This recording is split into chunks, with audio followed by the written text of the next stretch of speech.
What is up, everybody? I'm No Lux Given here with your afternoon snap, and today I wanted to talk about Magik, which is a really cool card, one of my favorites, and honestly, it's a really tricky card too. It changes the fundamental rules of Marvel Snap. Just adding one additional turn to the game can make a huge impact. It allows you to draw one card deeper, which is pretty important for Mr. Negative decks. That's why I've played it in Mr. Negative decks in the past, though I'm not running it in this list specifically.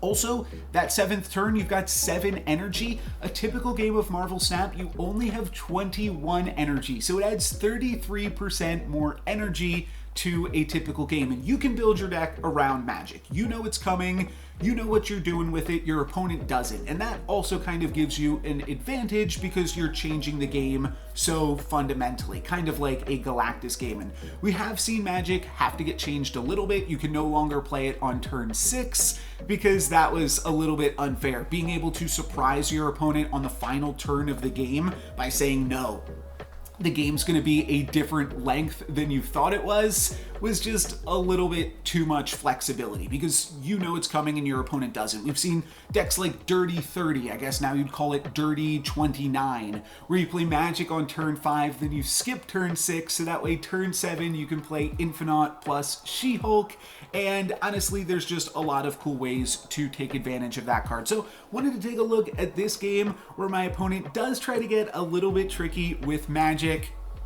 They're going to play that here on turn 5, but we've got a lot of good stuff coming out ourselves. I'm going to play Mystique onto Wong, and then I'm going to just throw a Sentinel onto the Rickety Bridge. That way, in case they tried to play anything there this turn, it would get destroyed. And then on turn 6, we've got an interesting decision to make because we draw that flipped over Iron Man, so we don't have to wait till next turn to play it.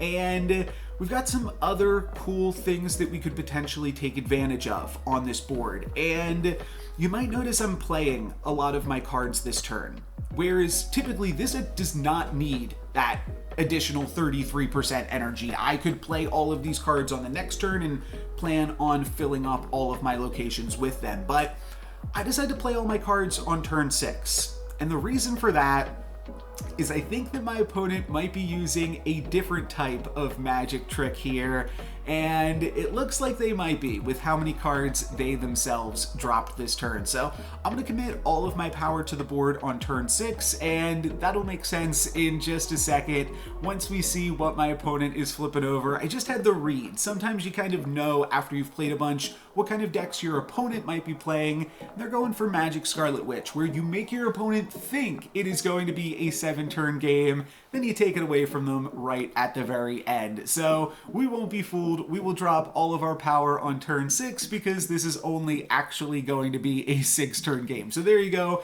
and we still have more than enough power with that flipped over Iron Man to win both locations on this one. That's going to be it for me today. Thank you guys very much for watching. I'm No Lux Given. Peace.